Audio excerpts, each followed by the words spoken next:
Hello, and welcome to You Don't Need 10. Welcome back if you have been here before. If you are new, maybe at sometime you go to youdon'tneed10.com and kind of learn just a little bit more about us.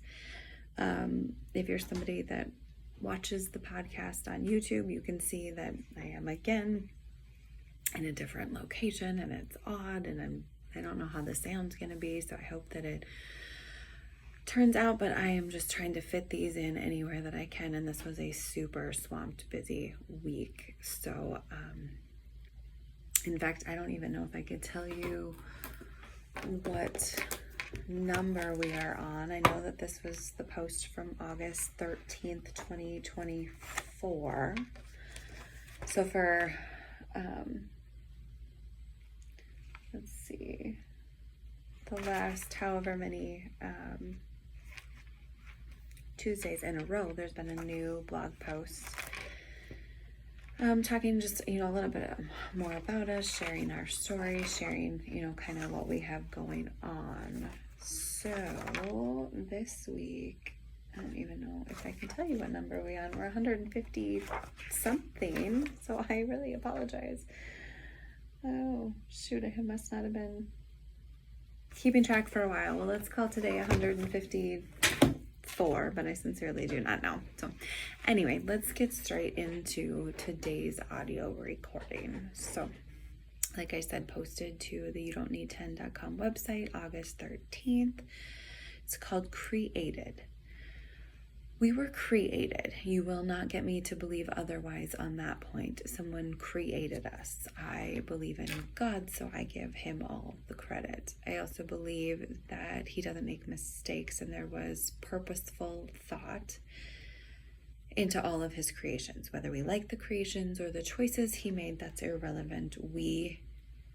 Irrelevant. He can see the bigger picture that we cannot. Created to be.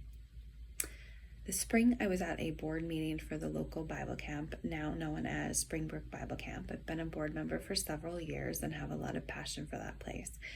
Anyway, this spring, I was at a meeting, and the theme for this summer was revealed.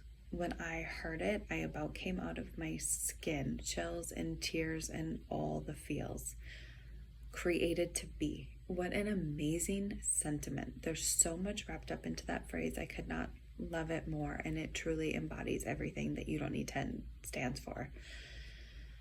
I've had this theme on my writing to-do list ever since hearing that theme for the first time. However, I think today is the perfect time to roll it out. The Bible camp season ended this past Sunday with the 78th annual Sweet Corn Fest and the end of summer celebration. I spent all day Sunday out at the camp hearing and seeing all of the created to be material and verbiage. I also spent the day celebrating the fact that we made it to that celebration day.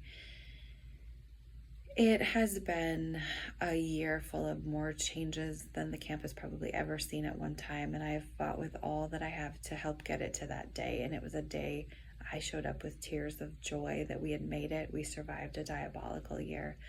We successfully had the camp and kept the doors open. I arrived in time for church that morning in the chapel, and immediately my day began with the Created to Be theme. All of the Bible verses that were used throughout the summer were included in that worship service, and every time I went to the lodge that day, I was met with the Created to Be posters on the walls. The theme was everywhere I turned that day, and I couldn't help but be reminded that God plans this all. He puts us all where we belong, in the places we belong in, and also makes us who we are. So the summer Bible verses and the Created to Be theme. So every week this year or this summer, there would be a new group of campers. And so day one was called Created to Be Loved. The Bible text was from Ephesians, and the theme, our freedom comes from God as a gift of love through Jesus Christ. Day two, Created to Be Me. The text comes from Luke 10 and Romans 12, and the theme was, as individuals and communities of faith, we are called to be true to who God created us to be. Day 3 was called Created to be Brave, and the text came from 1 Samuel 17. And the theme, through our faith in Christ, confidence in God's love and presence and support of our siblings in Christ, the Spirit stirs bravery and courage in us for the challenges and opportunities of life. Day 4, Created to be Disciples, and the text came from Matthew 25. The theme, we were called to serve together as well as encourage and support one another as communities of faith. Day 5 was not needed for our camp this summer, as we only have 4 full days with campers, but I've included it here anyway because it's a good point. Created to be disruptive. And while I hear the word disruptive and I think annoying, this is not what it meant. So the text comes from Luke 5. And the theme, our faith is not silent, passive, or solitary. Our actions and advocacy are guided by the Spirit and love for our neighbor in the church, society, and the world.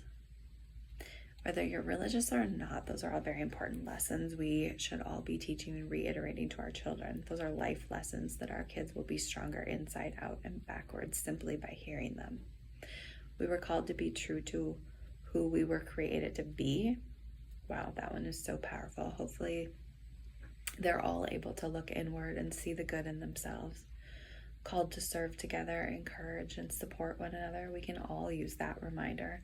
This life isn't a competition. We should celebrate everyone's accomplishments and be supportive. Created to be disruptive just might be the new slogan for You Don't Need 10. I want this platform heard. The advocacy is what means something to you, and so what means something to you is can be definitely guided by your faith. I want advocacy for my child.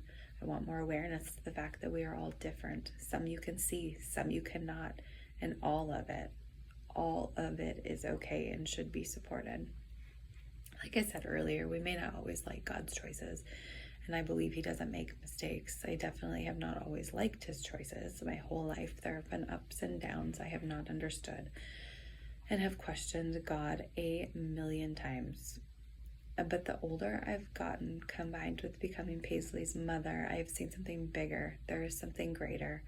I also have no doubt from the day that my daughter was born that she has not liked His choice to not give her a right hand.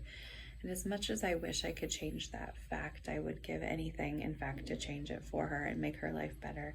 I know that she was created to be. She was, in fact, created to be exactly who she is, where she is, and what she is with me as her mother. That is what I was created to be for her. We were created to be together. She will continue to amaze me and amaze all of you for the rest of her life, and I only hope that when she attended camp this summer, a spark was started for her to be who God created her to be.